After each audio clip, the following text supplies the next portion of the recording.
ರಾಜಿಸಿತು ಮಹಾವಿದ್ಯೆ ನಾಮವು ರಾಜರಾಜೇಶ್ವರಿಯೇ ತಾ ನಿಜ ಬ್ರಹ್ಮ ನಿಜ ವಸ್ತು ರಾಜ ಸರ್ವಕ್ಕೆ ಸರ್ವಲೋಕಕ್ಕೆ ರಾಜ ಹರಿ ರುದ್ರಾದಿಗಳಿಗೆ ರಾಜವೆನಿಸಿತು ರಾಜರಾಜೇಶ್ವರಿಯ ನಾಮೆಂದ.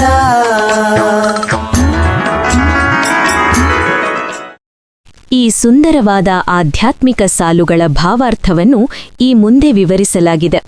ಈ ಪದ್ಯವು ತಾಯಿ ರಾಜರಾಜೇಶ್ವರಿಯ ಪರಮೋನ್ನತ ಶಕ್ತಿ ಮತ್ತು ಸ್ವರೂಪವನ್ನು ಕೊಂಡಾಡುತ್ತದೆ. ಪದ್ಯದ ಭಾವಾರ್ಥ.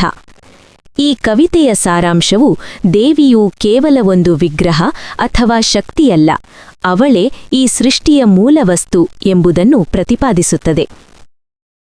ವಿದ್ಯಾಸ್ವರೂಪಿಣಿ ಮಹಾವಿದ್ಯೆ ರಾಜರಾಜೇಶ್ವರಿಯ ಕೇಳೈ ರಾಜಿಸಿತು ಮಹಾವಿದ್ಯೆ ನಾಮಮು. ರಾಜರಾಜೇಶ್ವರಿಯ ಬಗ್ಗೆ ಕೇಳು, ಅವಳ ನಾಮವು ಮಹಾವಿದ್ಯೆ ಎಂದು ಶೋಭಿಸುತ್ತಿದೆ ಎಂದಿಲ್ಲಿ ಹೇಳಲಾಗಿದೆ. ಆಧ್ಯಾತ್ಮಿಕ ಲೋಕದಲ್ಲಿ ಮಹಾವಿದ್ಯೆ ಎಂದರೆ ಕೇವಲ ಅಕ್ಷರ ಜ್ಞಾನವಲ್ಲ, ಅದು ಮೋಕ್ಷವನ್ನು ನೀಡುವ ಪರಮಜ್ಞಾನ. ದೇವಿಯು ಜ್ಞಾನದ ಅಧಿದೇವತೆಯಾಗಿ ಪ್ರಕಾಶಿಸುತ್ತಿದ್ದಾಳೆ. ಪರಬ್ರಹ್ಮಸ್ವರೂಪಿಣಿ ರಾಜರಾಜೇಶ್ವರಿಯೇತ ನಿಜ ಬ್ರಹ್ಮ ನಿಜ ವಸ್ತು. ದೇವಿಯ ನಿಜವಾದ ಸ್ವರೂಪ ಯಾವುದು? ಅವಳೇ ನಿಜ ಬ್ರಹ್ಮ ಅಂದರೆ ಪರಬ್ರಹ್ಮ ಮತ್ತು ಈ ಜಗತ್ತಿನ ನಿಜ ವಸ್ತು ಅಂದರೆ ಸತ್ಯವಾದ ಅಸ್ತಿತ್ವ. ಅಂದರೆ ಕಣ್ಣಿಗೆ ಕಾಣುವ ಈ ಪ್ರಪಂಚದ ಹಿಂದೆ ಇರುವ ಶಾಶ್ವತ ಶಕ್ತಿ ಅವಳೇ ಆಗಿದ್ದಾಳೆ. ಸರ್ವೋನ್ನತ ಆಡಳಿತಗಾರ್ತಿ ರಾಜ ಸರ್ವಕ್ಕೆ ಸರ್ವಲೋಕಕ್ಕೆ ರಾಜ ಹರಿರುದ್ರಾದಿಗಳಿಗೆಯೂ. ಇಲ್ಲಿ ರಾಜ ಎಂದರೆ ಆಳುವವನು ಅಥವಾ ಶ್ರೇಷ್ಠ ಎಂದರ್ಥ.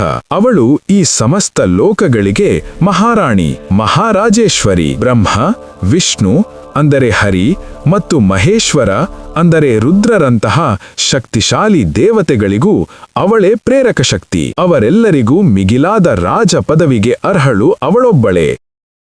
ನಾಮದ ಹಿರಿಮೆ. ರಾಜವೆನಿಸಿತು ರಾಜರಾಜೇಶ್ವರಿಯ ನಾಮೆಂದ. ಈ ಎಲ್ಲಾ ಕಾರಣಗಳಿಂದಾಗಿ ರಾಜರಾಜೇಶ್ವರಿ ಎಂಬ ಹೆಸರೇ ಅತ್ಯಂತ ಶ್ರೇಷ್ಠವಾದುದು ಅಥವಾ ಎಲ್ಲವನ್ನೂ ಮೀರಿದ ರಾಜಪದವಿಯಂತೆ ಭಾಸವಾಗುತ್ತದೆ. ಅವಳ ನಾಮಸ್ಮರಣೆಯು ಸಕಲ ಸೌಭಾಗ್ಯ ಮತ್ತು ಜ್ಞಾನವನ್ನು ನೀಡುತ್ತದೆ ಎಂಬುದು ಇಲ್ಲಿನ ಆಶಯ. ಮುಖ್ಯ ಅಂಶಗಳು. ತತ್ವ. ಅದ್ವೈತ ಅಥವಾ ಶಾಕ್ತೇಯ ತತ್ವದಂತೆ ದೇವಿಯನ್ನು ಪರಮಾತ್ಮನನ್ನಾಗಿ ಇಲ್ಲಿ ನೋಡಲಾಗಿದೆ. ಸಂದೇಶ. ದೇವಿಯು ಸೃಷ್ಟಿ, ಸ್ಥಿತಿ ಮತ್ತು ಲಯಕ್ಕೆ ಕಾರಣರಾದ ತ್ರಿಮೂರ್ತಿಗಳಿಗೂ ಆಧಾರವಾಗಿದ್ದಾಳೆ. ಅವಳೇ ಪರಮಸತ್ಯ.